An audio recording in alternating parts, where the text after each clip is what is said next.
Jadikanlah kisah-kisah di masa lalu sebagai sebuah pembelajaran. Ini merupakan nasihat yang mungkin terdengar klise, ya, karena seringkali kita diminta untuk mempelajari sejarah, tapi lebih kepada mengetahui dan mengenal momentumnya saja. Berbicara mengenai sejarah, ini tentunya sangat luas sekali ranahnya, karena sejarah itu intinya adalah sesuatu yang pernah terjadi di masa lalu. Dan bicara masa lalu, satu detik yang telah berjalan pun itu sudah menjadi masa lalu bagi diri kita. Belajar sejarah tentunya tidak mesti dari tokoh-tokoh yang ada, tapi bisa saja kita belajar dari pengalaman hidup kita sendiri. Salah satu pelajaran yang memang saya rasakan saat ini, dan ini terjadi beberapa puluh tahun yang lalu, ya ini karena bertepatan juga dengan momentum di bulan Ramadan ya. Saya ingat sewaktu kecil dulu seringkali dari sekolah, selain memang yang unik adalah jumlah jam pelajaran yang berkurang, yang artinya masuknya agak siang sedikit dan pulangnya agak cepat sedikit. Itu ada tugas dari sekolah yaitu tentang agenda bulan Ramadan. Dulu saya menganggap hal itu hanya sebagai sebuah tugas tambahan, ya boleh dikatakan iseng-iseng mengisi waktu di rumah, ya. Dan ternyata setelah saya sadari dengan adanya hal itu, secara tidak langsung sebetulnya sekolah di masa lalu sedang mengajarkan kita untuk memiliki manajemen diri yang lebih baik. Kenapa? Karena kalau sama-sama kita bedah lagi, apa sih tabel-tabel yang terdapat di dalam buku agenda Ramadan yang dibagikan di sekolah? Dulu saya mendapatkan itu kurang lebih kalau nggak salah sampai dengan SMP ya, di sekitar pertengahan tahun 90-an. Nah, selain berbagai amalan-amalan yang tercantum, kita di sana hanya diminta untuk memberikan tanda checklist atau strip. Checklist berarti kita melakukan, strip berarti kita tidak melakukan. Dan disertakan juga dengan beberapa informasi tambahan. Contoh, kalau misalkan kita di tabel tersebut terdapat keterangan mengikuti atau mendengarkan ceramah tarawih, itu diminta menuliskan siapa yang menyampaikan atau khotibnya, dan diminta juga untuk menyampaikan resume atau singkatan dari khutbah yang disampaikan. Dan di akhir, itu kita diminta untuk membubuhkan tanda tangan. Ketika masuk masa remaja, saya berpikir bahwa oh ini adalah sebuah momentum atau sebuah media di mana sambil kita belajar berpuasa, di mana memang salah satu esensi dari latihan berpuasa adalah dituntut mengenai kejujuran. Dengan adanya buku agenda Ramadan, itu juga kita berbicara mengenai pengejawantahan atau penjelmaan dari berperilaku jujur. Kenapa?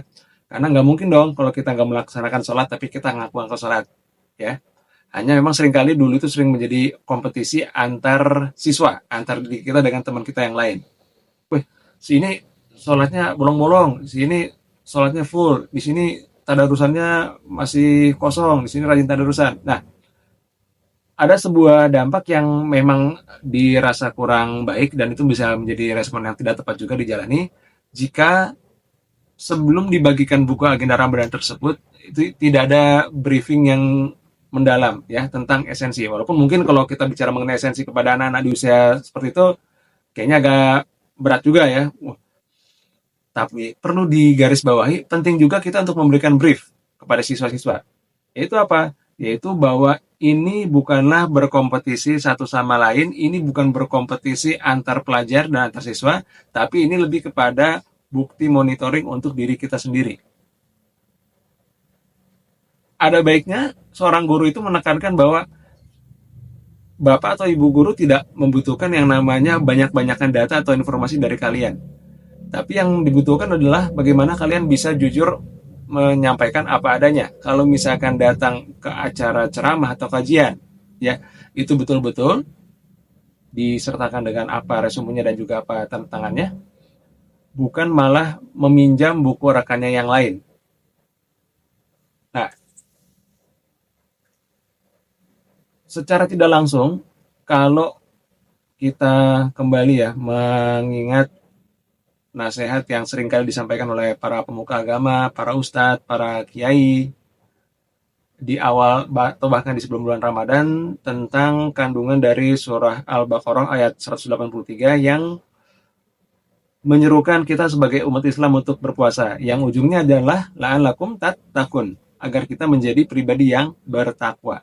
Nah, maka apa sih yang dimaksud dengan definisi bertakwa itu sendiri? Seringkali banyak juga yang menjelaskan, ini khususnya ketika acara Jumatan ya, para khotib itu menyampaikan takwa dalam sebenar-benarnya takwa adalah menjalankan segala perintah Allah dan menjauhi segala larangannya.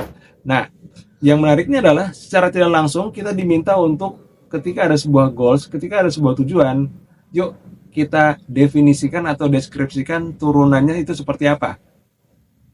Nah, maka apabila anak-anak kita, putra-putri kita terbiasa menjalani yang namanya mengisi agenda Ramadan ini dengan penuh kejujuran, insya Allah ketika mereka dewasa nanti, ketika mereka masuk ke dalam dunia kerja, mereka boleh dikatakan memiliki manajemen diri yang baik. Kenapa?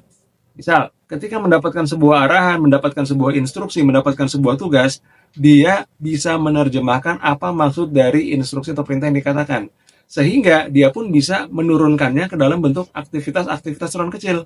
Sebagaimana kalau di dalam agenda Ramadan, itu ada pecahan-pecahannya. Ada sholat berjamaah di masjid, ada menjalankan sholat qobliyah ba'diyah, ada juga mungkin ya di tabelnya itu ada tentang sholat tarawih dan juga mengikuti kultum tarawih ya, yang mungkin kalau dikatakan apakah itu memenuhi kriteria takwa, ya tentunya boleh dibilang eh, sangat sedikit ya, tapi sekurang-kurangnya siswa itu diajarkan untuk menunjukkan atau melihat evidence dari sebuah tugas atau goals yang memang ingin dicanangkan.